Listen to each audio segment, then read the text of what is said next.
to API IOG Ambassador in town.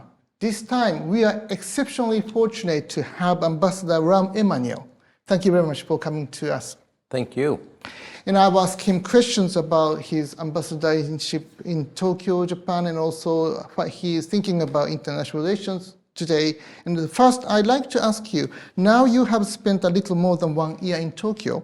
In your 1 year, what was the most rewarding aspect of serving as an ambassador to Japan, and what was the most challenging?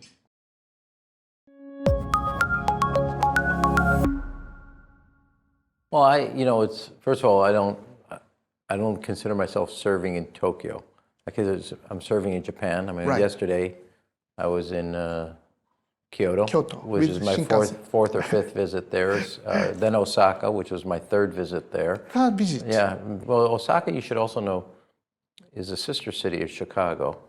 Oh, yes. And we're coming on the 50-year anniversary. And then I was in Kobe and meeting with a craftsman who won the Crafts Award.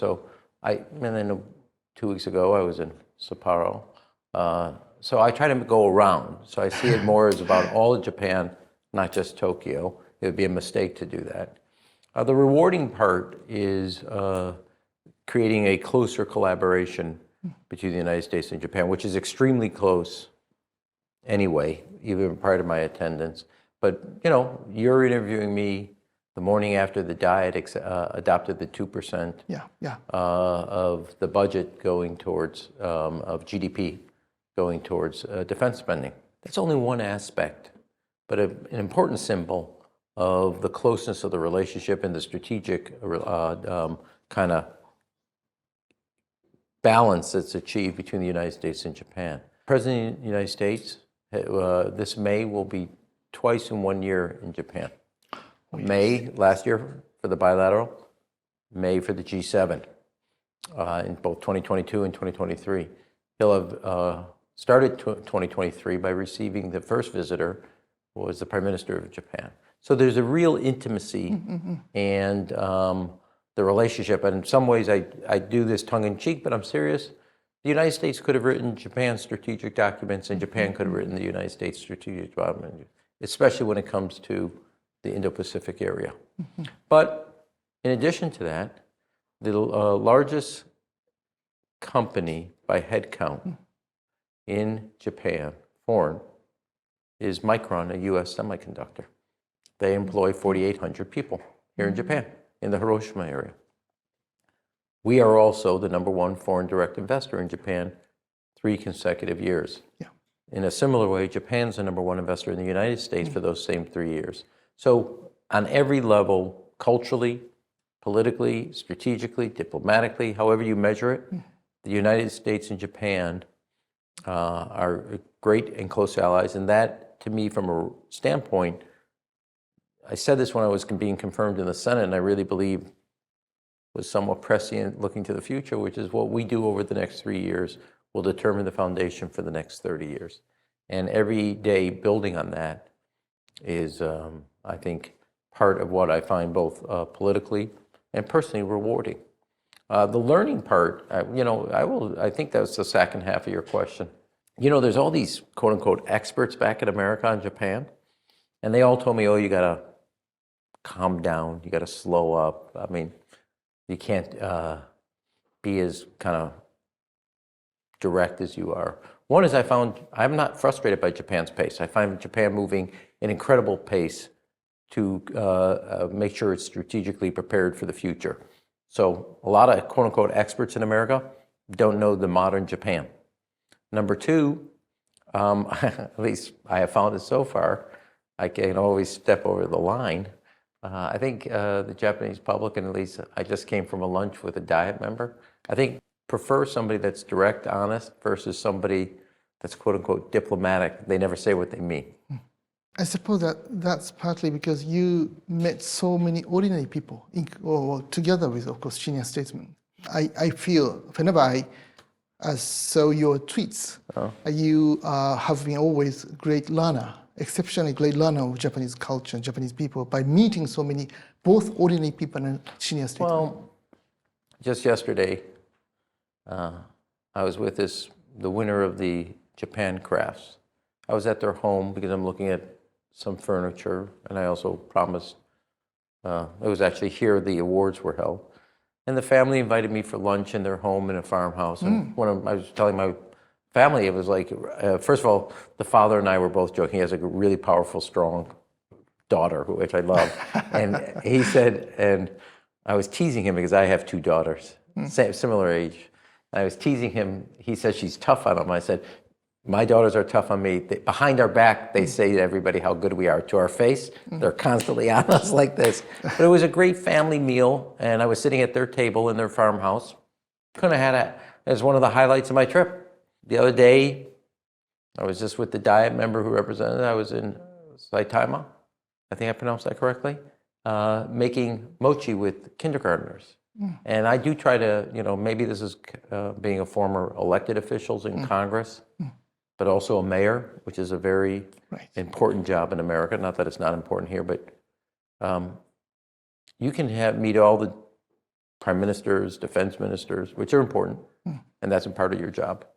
But building people-to-people relationships are also important. And the meal yesterday for lunch with this family was very personally touching and very enjoyable. It was like sitting around in my home with my family, my mother, just going at it and having good arguments and discussions, and we had a great time. That's a wonderful story, and that's why you are an exceptional diplomat. Oh, I wouldn't go that far. But I may have a couple senators you can call. That's great. Let me move on to the second question. On February 24th last year, Russia abruptly invaded Ukraine. You have performed tremendous leadership role in galvanizing Japanese support for a strong stance towards Russia. I have seen your efforts to do that. How do you evaluate Japan's reaction to Russian invasion of Ukraine so far? Well, the short answer is Japan has clearly, the public has seen this viscerally as a violation of everything they believe in and hold dear. I don't think I did a role. I did my job as a U.S. ambassador.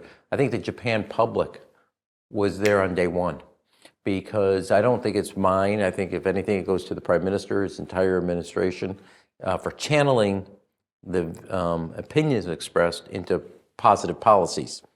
Financial aid, helping make sure that they get the generators to keep warm and the electricity going on during the winter and during the pummeling of their infrastructure by the Russians. But, the Japan public, like the public in America, like the public in Europe, knew that this was a line crossed. They knew it on February 24th at 9 a.m., and they've never wavered in 12 months. That what Russia was doing was in violation of the UN Charter.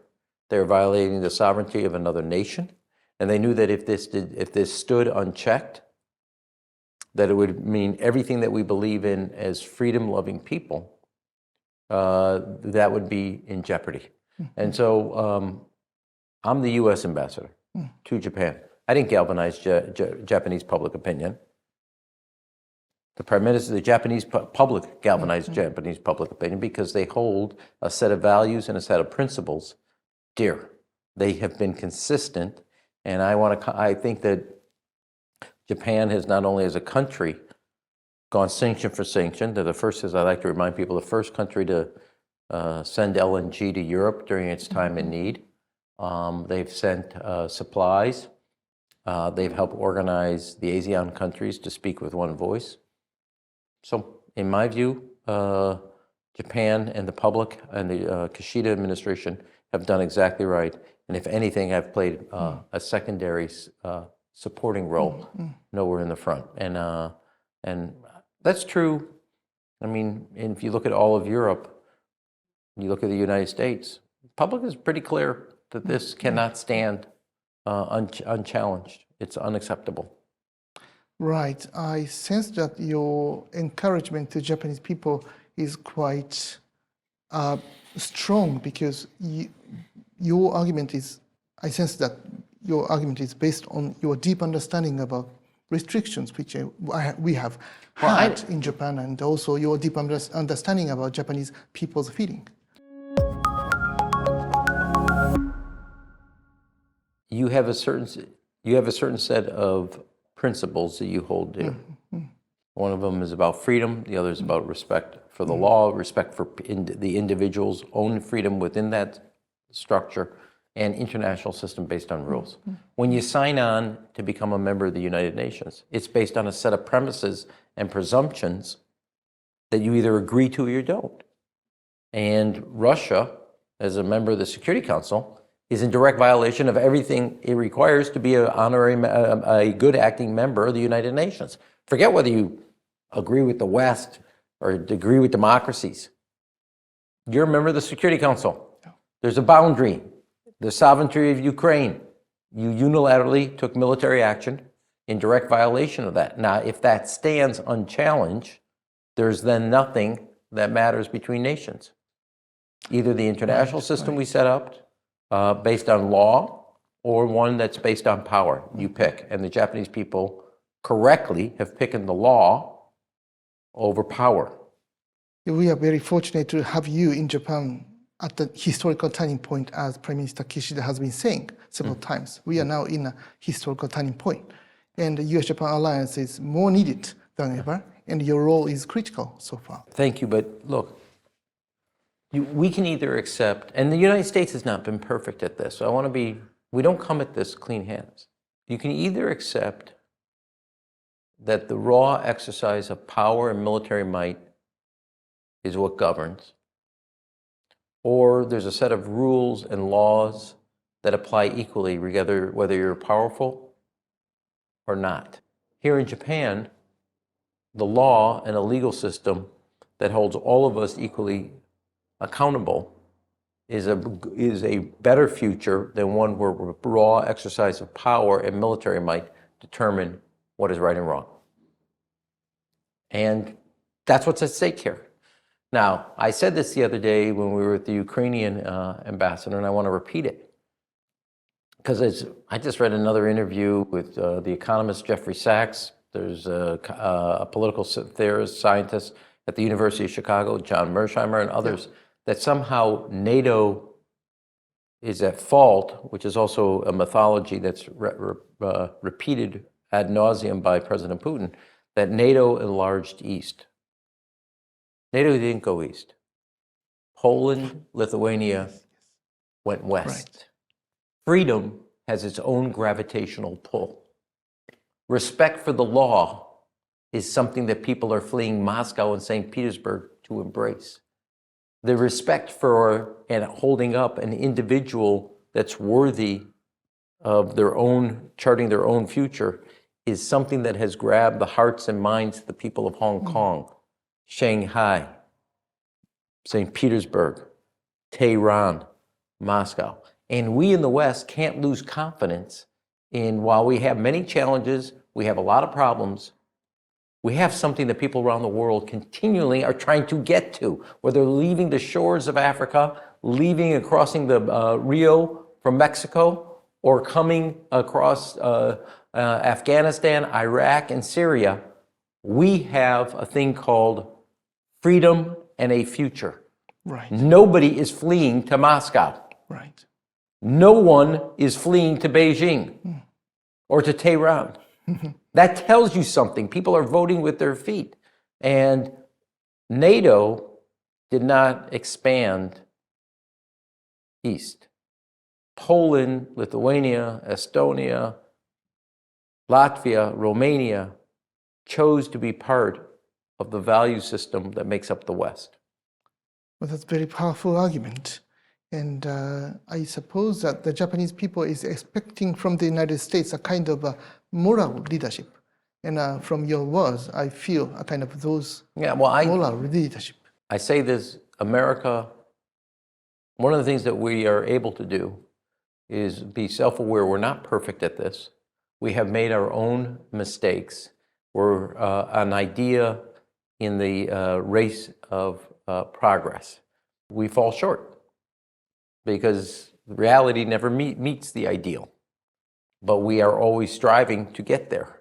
But I really do believe this is a mythology repeated by Putin, or asserted by Putin, and repeated by a lot of his individuals in America that somehow NATO is at a fault here. Can you imagine today what would be happening in Warsaw, in Vilnius, in Bucharest, if they had never been part of a security agreement and an economic engagement that the West offered? So again, they made a choice. Nobody forced them. They asked to be part of a future because if they knew they were not anchored in a set of principles based on freedom, they would be vulnerable to a system based on power and the raw exercise. And they do not want Moscow to be at their doorstep.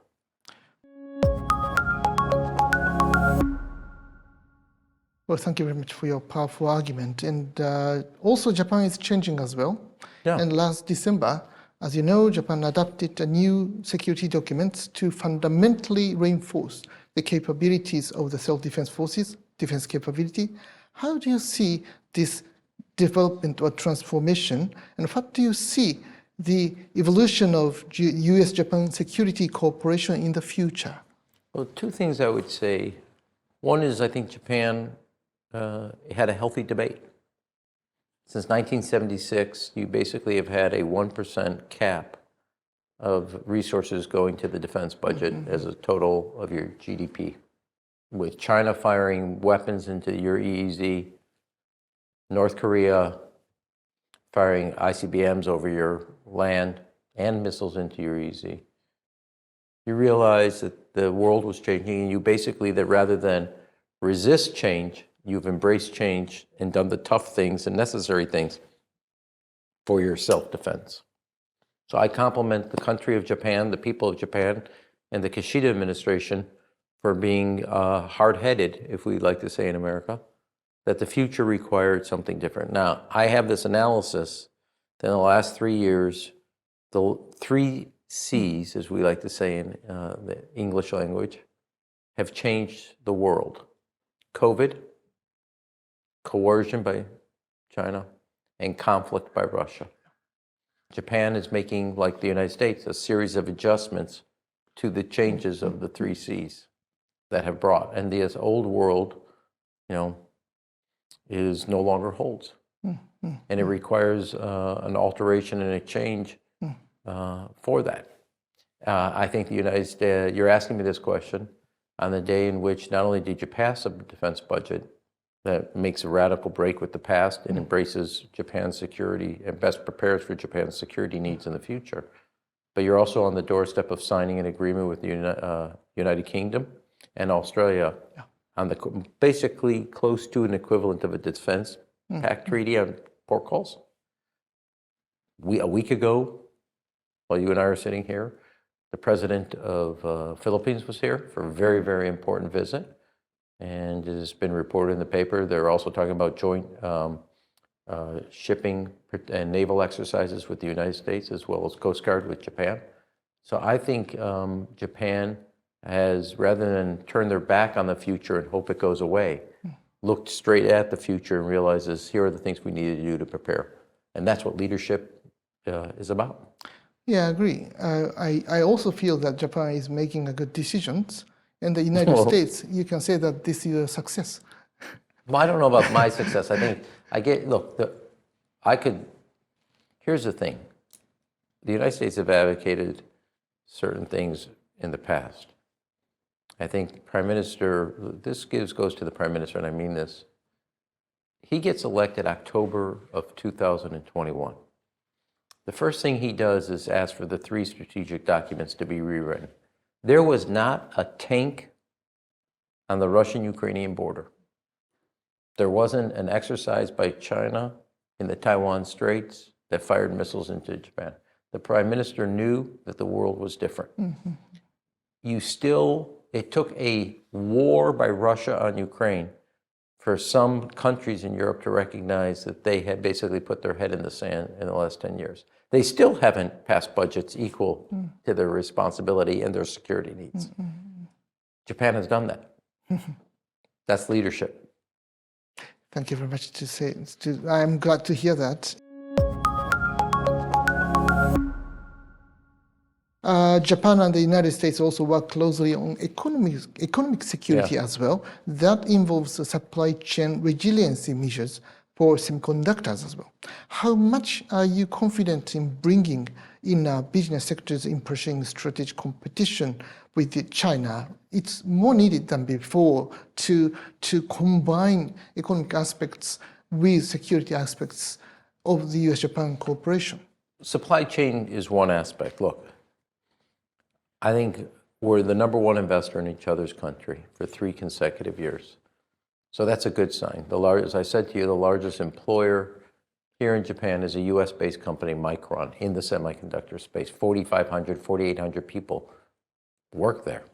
Because when the CEO of Micron said this to me, I think a quarter of their scientists that make are women. So it's a very, it shows the potential here in Japan.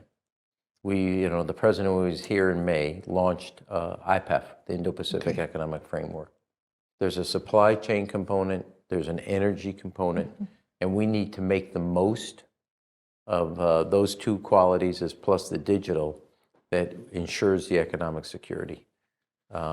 Because, and not only economic security, the further economic integration of Japan and the United States. And when the first largest world economy and the 3rd largest world economy combine and link up on a set of rules, principles, and economic integration, that's a powerful force to be reckoned with.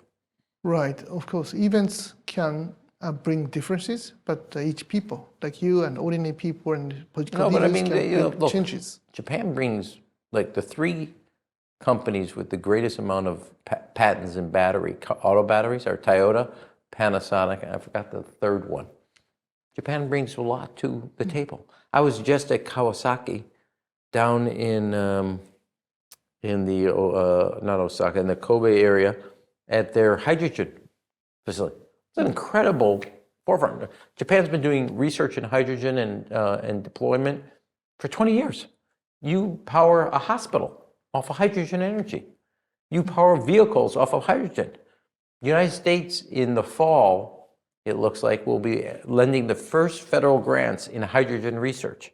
Japan's been doing it for 20 years. So we have funded small modular nuclear reactors. The research for it, the commercialization, is being funded by Japan. So the partnership, there's just to use 2 examples, is intimate and will benefit both people. Right. This can also strengthen the economic aspect of US-Japan relations as well. Yes. You can bring an important aspect. Of course.